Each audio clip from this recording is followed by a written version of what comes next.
Dentistry used to be a great career. Now it's an awful business. Well, I don't know, Doc. I think dentistry is still a pretty good business, actually. Maybe it's not like it used to be, or there's some different challenges, but I think it's still pretty great.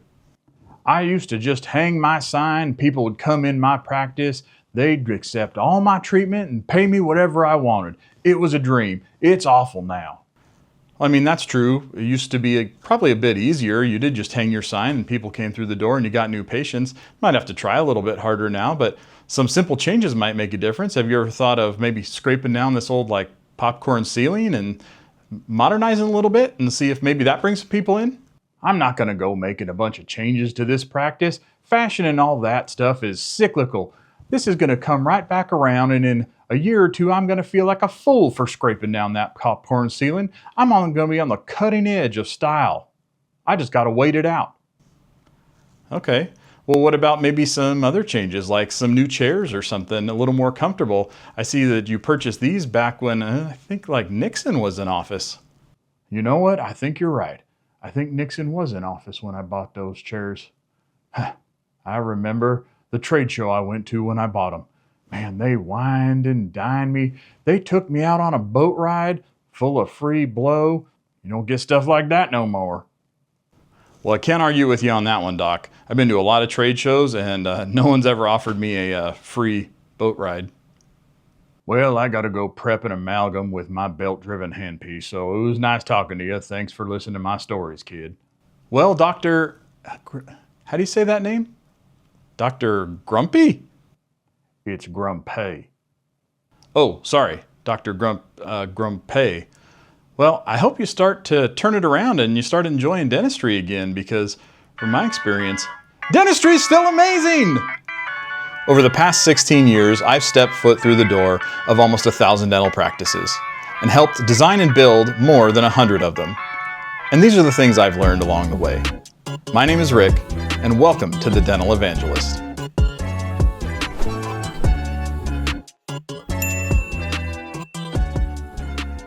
Welcome back to The Dental Evangelist, where we're spreading the good news of dentistry. Today, I want to talk about why dentistry is still a wonderful career and a wonderful industry.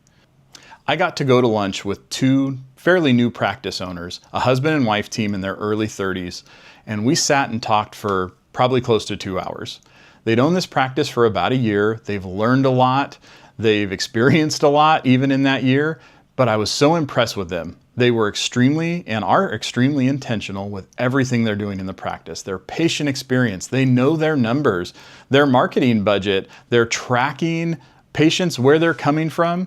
And it really got me excited for dentistry, because I see a lot of the younger people coming out of school who were feeling a little bit lost, because you don't learn the business side of everything in school, but you know how to do dentistry, you know how to be a safe dentist, and when you're an associate, you learn maybe a little bit of the business, but you get your speed up, you do all these things, but when you own a practice, that's really the trial by fire. The main thing I want to talk to you about today is one of the biggest blessings of dentistry, and that's the difference between your fixed costs and your variable costs. Something that really never comes up in a dental discussion, but is really powerful for your future of yourself, your practice, and your family. So one of the great things about dentistry is most of your costs are fixed costs. They're really predictable. You know what your rent is going to be. You know what your insurance, disability insurance, your liability insurance, all these different insurances, you know what those are going to be every month. You even know approximately what your utilities are. I would still consider that even a fixed cost, even though there might be some seasonal change there, but it's really not very volatile. Your team, their salaries, those are all fixed costs. So the great thing about that is, out of your expenses, if you look at it as a big pie, about 80% or more of most dental practices are their fixed costs. Now, variable costs are only a few main things, really. You have your lab bill, which usually for most practices is approximately 10-ish%. And then you have your supply bill, which is on average about 6%.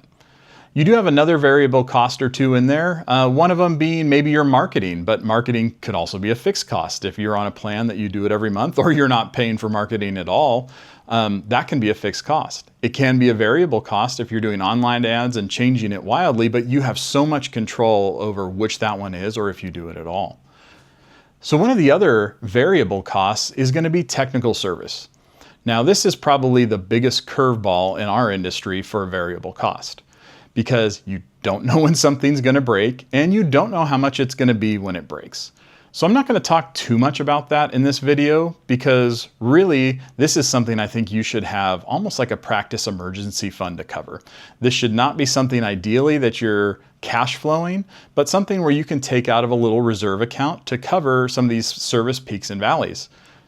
Some repairs can be pretty expensive. I mean, I've seen CBCT repairs upwards of $10,000. So this is something you want to plan for in the future and have a little savings account. So we're not going to talk about it any more than that in this video because that's something that we can kind of control or at least prepare for as an emergency.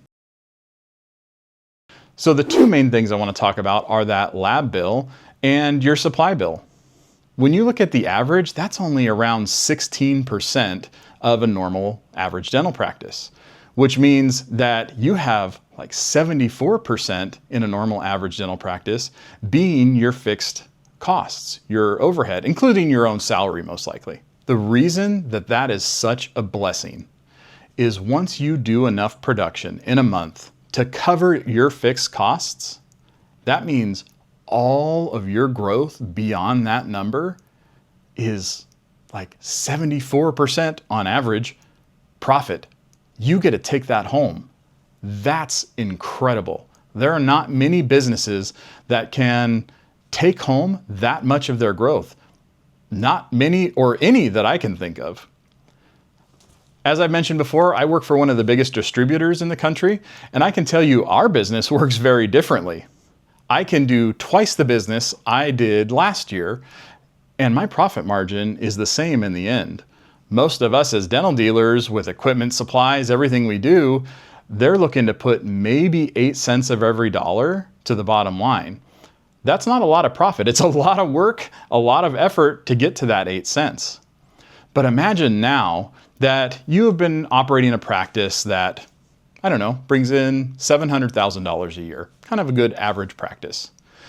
And you decide you're going to add a procedure or you're going to add a new piece of technology or something that's going to increase the growth of your business. It's going to cause more production, more collections.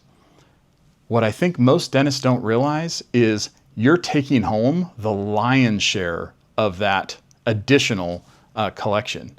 And that is huge, and that is life-changing.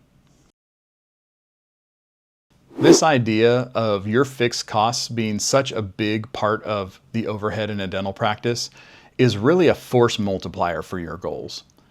As I mentioned before, I think your goals should always be tied to something in your personal life. And that's going to be different depending on where you are in life.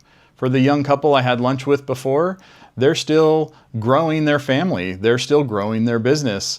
They're saving for retirement. They're doing all these things that are early on in life. They're going to be saving for kids' college fund, things like that. As you move on, it might be something a lot of fun like I want to buy a vacation house, or later in your career, it might be accelerating retirement or retiring early or supporting your grandchildren. There's all these wonderful goals, and your goals in the practice should always be tied to something in your personal life because it makes them so much stickier. And the reason that this whole thing is a force multiplier is once you realize that if I put in that little extra effort to grow only 10% next year, the payoff is going to be huge. In that example we talked about earlier of a roughly average practice that collects maybe $700,000 a year, imagine now that that growth of 10%, $70,000, and say you get to take home almost all of that, what, $60,000, $65,000. That is a massive payoff. And there's some other things you can do with that extra as well. You can motivate your team. Now that you have this extra pot that you weren't expecting and it's so profitable, you could motivate them by giving them a bonus.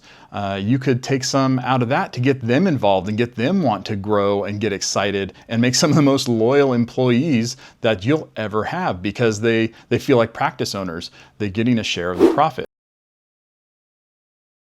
So say, now that you know this, you're going to start looking at your practice a little bit differently. One of the things I've heard some people call this number, basically your baseline is a BAM, or a basic amount of money. So once you hit your BAM every month, whatever your overhead is, whatever your current average is, it covers your salary or however you pay yourself, it covers your team, it covers your rent, it covers all of these things. And now beyond that is this big land of opportunity. But you also need to be careful, because you can invest in things to help yourself grow beyond that. But some of the things you have to think of is some of these investments or different things are also going to raise your fixed costs. So say in the example earlier that we were going to add implants, but we decided we needed a CBCT to do that. Now I'm maybe adding a $1,500 a month CBCT payment. So my fixed costs just went up a little bit. My BAM, or my basic amount of money, went up a little bit. So before that thing starts paying off to the level that we're talking about of I'm getting to take home 74-ish% of that, is now I've raised that cost, I need to cover it first. So you really want to be careful on what you're willing to invest in. It needs to pay off right away. So the next blessing of dentistry I want to talk about isn't even really a number 2. It's almost more like maybe a 1B. So say you invest in that CBCT that we talked about earlier, and you now have an equipment loan that you didn't have before, and it increased your basic amount of money, or your fixed cost pool, whatever you want to call it, by about $1,500 a month. So we do need to cover that part now. But the amazing part of dentistry is, because you're so profitable beyond that $1,500 a month, is you can get this thing to ROI, get your return on investment in maybe a year. And that is not uncommon for dentistry. And that's where I want to relate it back to most other businesses. Most business people will tell you if you're going to buy a piece of equipment or you're going to make an investment in something, that it should pay off in about 5 years. But if you pencil out a lot of these dental investments, they're incredible. You can pay them off, or you can get them to cover their own expense in a year, sometimes less. So you purchase this hypothetical piece of equipment. What we're using is a CBCT. It could be whatever it is in your example. I'm going to challenge you to keep track of what production that new piece of equipment adds to your practice. And just have discipline. The same discipline you used to get all the way through dental school. Dig deep, find some of that discipline again, and save the profit that you've made off that machine. And I bet you, regardless of what this thing was, you probably can pay it off within a year or year and a half. How amazing would that feel to add the production that this thing has blessed you with, but get rid of the payment almost immediately, and then just really reap the benefits of this new piece of technology and what it gives you and your patients. That would feel so freeing if I were a dental practice owner. So I challenge you to take that overage and just sit on it for a little bit and get that payment out of your life and bring your fixed costs back down, because again, that's your force multiplier. You don't want to start adding a bunch of these fixed costs, even when they're good investments, if you can help it. The quicker you can pay them off and get out from under them, the more you're going to take home or be able to bless your team with. Now that we know about our practice force multiplier, we need to protect it. It's wonderful to invest in new equipment that's going to make you more profitable, but you don't want to do too much at one time. If you invest in too many things at one time and now you've added $10,000, as an example, to your fixed costs or your basic amount of money, all of the benefits, or a lot of the benefits, are eaten up by these new fixed costs. So we need to make sure that we control these things. We can't let them get out of control, because that's when they start to rob your future.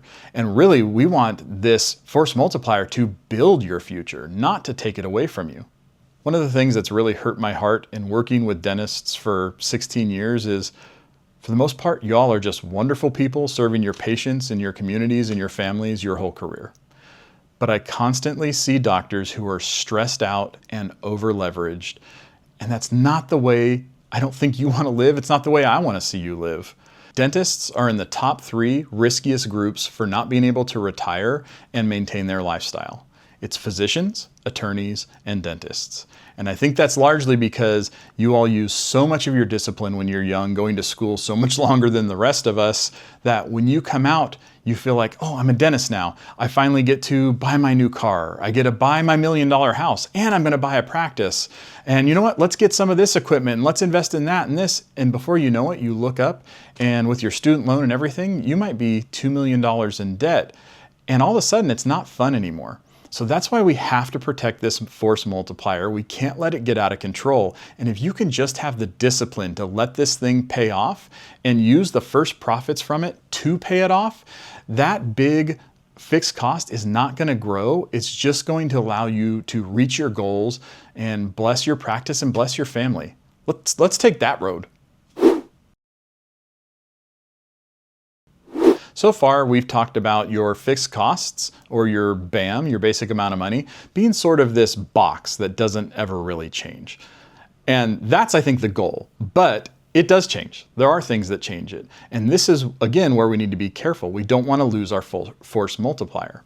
So some of those things that will grow your fixed costs, we talked about already, one of them being investing in equipment or taking out a loan. Maybe not investing in equipment, but getting loans on equipment or getting loans on really anything. That is going to increase your fixed costs and rob your profit.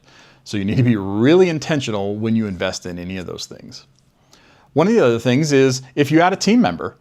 That can also be a great, wonderful thing. Maybe you're busier than you've ever been and you need that team member. But it also does make your BAM, your fixed costs, go up. So you have to cover that person with your growth before you can get back into that hugely profitable area. Working more hours or adding a day to the practice is another way that you're going to grow your fixed costs that you need to cover it first. Say right now you're sort of that average dentist who's practicing 4 days a week, but you want to go to a 5th day. That is wonderful. It's a great idea if you've got the patience to cover that space, but just know that you're also going to be covering your team and even small things like your electricity, heating, cooling, and all that stuff for that extra day. So you're going to have to cover those costs with those patients before you get back into your really profitable area. If you're a new practice owner or you've started a scratch practice, this BAM, this number may feel pretty far away. And it might be. Starting a practice can be pretty grueling, and it might take a year or 2 or maybe even 3 before you get to that point where you get into that hugely profitable upside. But push through it. Let that idea be the carrot that drives you. When you're tired, think about that as I'm only this much further away. I'm only this much further away. I'm so close. I'm so close. But let this highly profitable side of your future business be the thing that drives you and propels you to keep going. If you're already in an established practice, start thinking about your goals and say, okay, what do I want to accomplish? And now knowing that, let that reinvigorate you to work harder and get your team motivated to get to the next level. Again, even only growing 10% or 15% can really change your life. If you're behind in retirement, growing that 10% might be the difference between retiring with dignity and not. So these are things that are worth doing, worth putting the effort in. We can make a whole series on different ideas of how to grow a practice. But say you've watched this video and you want to start taking full advantage of your force multiplier because it's so unique and it's such a blessing to you as a doctor. I want to give you a couple of concepts, not ideas, but concepts when you're thinking about how to do this. In this example, we're going to talk about a practice that is open 4 days a week from 9 to 5. So we're not changing staffing costs or anything like that. We're just going to maximize the potential we have in the practice. We're not going to adjust our fixed costs at all. Because remember, adding a 5th day or extra time will also add to your fixed costs. So we're going to avoid that in this example. The first thing we're going to do for this practice that's open 4 days a week is really simple. We're just going to make sure there's no gaps. If you have any gaps in your schedule, that's the first thing we want to fill, because that is obviously not productive time at all. That is not generating anything for the practice. So let's find a way to fill the gaps. Again, this is going to be high level. I'm not going to give you any of those ideas, but that would be one of the first things I would do is go, how can I fill the current gaps in hygiene and in the doctor's schedule? One of the simplest ways to take advantage of your force multiplier is to raise your fees. Whoa, hey, I know, it's not that easy in dentistry. Insurance companies, and I get it. But there are still ways to do it, and a lot of practices don't do this every year like they should. Over my time in dentistry, I've seen people that hadn't raised their fees in 15 or 20 years and were in the 40th percentile. So one of the things you want to look at is, do you need to change your fee structure? There are also companies that will actually help you negotiate with the insurance companies to get better fees too. And that can be a minimal investment for a big payoff. Let's say your fees are right where they should be and you really don't have any gaps in your schedule. Now we need to focus on making the visits we do have as profitable as possible.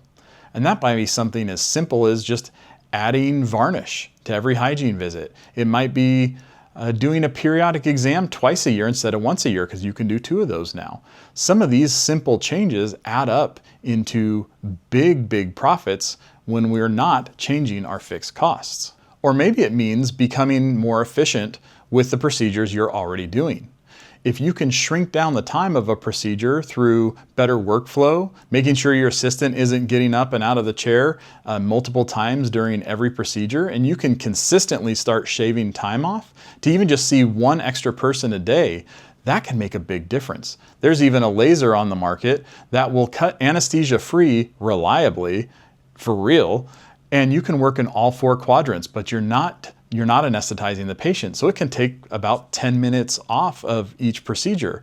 That is making a meaningful difference at the end of the day, because that's adding more visits in the same amount of time and not adding to our fixed costs, unless you got a loan on it.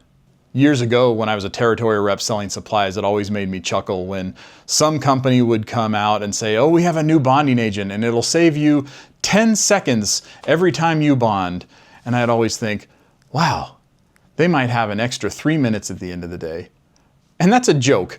You can look at Facebook, I guess, for 3 minutes, but you can't fit another patient in. These are all just general ideas and principles to help get your juices flowing so you can take advantage of your force multiplier.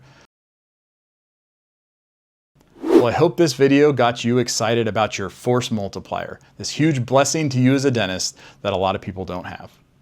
I hope it also got you thinking defensively about how to protect your fixed costs and not let them grow out of control so it can be the blessing it should be to you, your practice, and your family. So thank you so much for watching this video, and don't forget, life is about serving each other, or at least it should be.